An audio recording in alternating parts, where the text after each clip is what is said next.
Hi everyone, welcome to my channel. This video will be a lecture over one of my favorite genres, fantasy.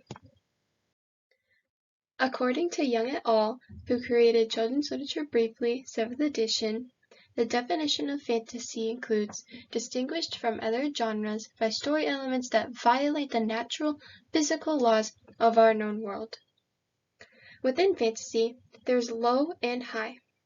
Low fantasy is a fantasy where it has magical elements and can be set in the real world.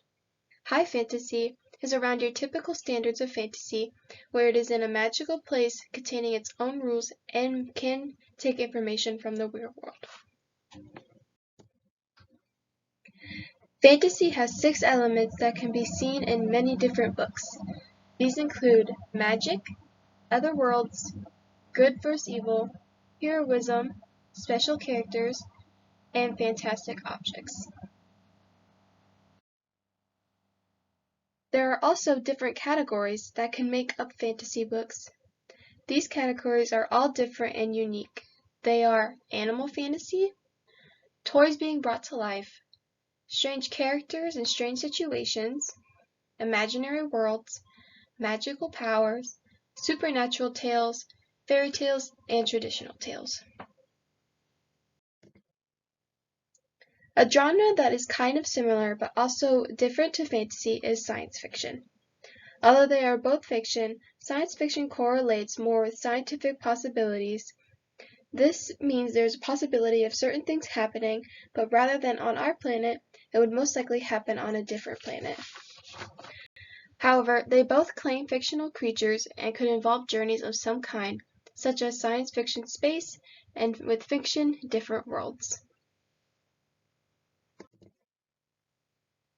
This slide contains 7 lovely fantasy books that can be enjoyed amongst many. The first one is Alice's Adventure in Wonderland, written by Lewis Carroll. This book consists of Alice falling through a rabbit hole into a different world filled with unexplainable creatures. These characters include Alice, Queen of Hearts, White Rabbit, and the Mad Hatter. This is categorized in fantasy because it includes imaginary worlds, strange characters, and even animal fantasy. The second one is Charlie and the Chocolate Factory, written by Roald Dahl. This book consists of a young boy and a few other children who win a trip through Willy Wonka's chocolate factory. However, unexplainable things happen to each kid throughout until only one is left. The characters are Willy Wonka, Veruca Salt, Mike Teavee, Grandpa Joe, Augustus Gloop, and Violet. This is categorized in fantasy because of its strange characters and strange situations. The third book is Charlotte's Web, written by E.B. White and illustrated by Garth Williams. This book is about a young livestock pig that create friendships amongst all the other animals. Wilbur, who is in danger of being taken, gets praised by a spider, Charlotte, who writes messages in her webs to try and persuade the farmer to keep the pig. The characters in this book are Charlotte, Wilbur, Templeton, Henry Fussy, and Avery Arable. This is categorized in animal fantasy. The fourth book is The Wonderful Wizard of Oz, written by L. Frank Baum and illustrated by W. W. Denslow. This book is about a young farm girl from Kansas and her dog who get swept away by a cyclone. They end up in a strange world, needing to find their way back home. Going along, they meet new friends and even enemies. The characters include Dorothy Gale, Scarecrow, Tin Woodman, Cowardly Lion, Toto, Wicked Witch of the West, and the Wicked Witch of the East. This is categorized in fantasy by strange characters and situations, imaginary worlds, a fairy tale, and magical powers. The fifth book is Goldilocks and the Three Bears. This is written by James Marshall. It's about a young girl with gold locks who snuck into a little house in the forest. Through each room, She compares 3 different items together, not knowing who truly lives there. The characters include Goldilocks, Mama Bear, Papa Bear, and Baby Bear.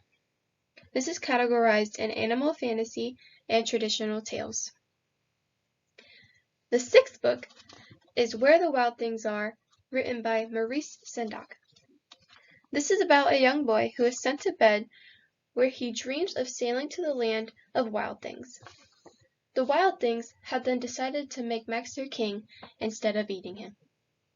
The characters are Max, the wild things, and Max's mother.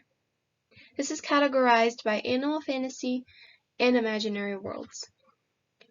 The final book I will be talking about is Harold and the Purple Crayon, written by Crockett Johnson.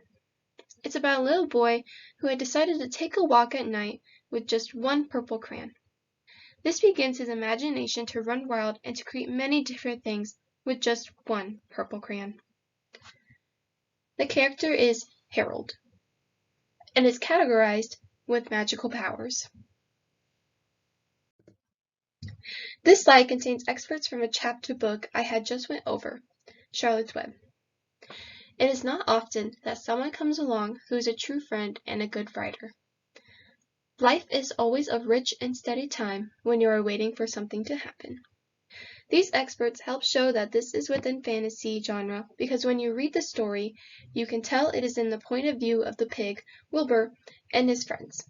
This correlates with animal fantasy because in real life, animals can't actually talk, so Wilbur or friends are always talking. This slide contains excerpts from the picture book, Harold and the Purple Crayon. Like I said before, this book is fantasy because it contains magical powers, and here is why. He made a whole city full of windows. But luckily, he kept his wits, and his purple crayon, he made a balloon and he grabbed onto it. Harold carries around a lovely purple crayon. This crayon enables him to be able to draw anything anywhere he wants it. The illustrations in the book show Harold drawing things such as balloons, blankets, buildings, windows, and so much more. That is why it belongs in the fantasy genre. Overall, fantasy is an amazing genre with a bunch of amazing twists and styles. I truly enjoy reading fantasy because it is really cool to read about different worlds, characters, plots, and all of it. Everyone can read and enjoy fantasy. They can be really intriguing, and especially for young readers, reading fantasy could possibly make them want to come up with their very own short fantasy story. Thank you to my references, and thank you to those who watched. I hope you enjoyed this lecture, and I really hope you decide to read more fantasy. There are tons of amazing books out there that are truly amazing. Again, I really hope you enjoyed this video. Thanks for tuning in. Bye!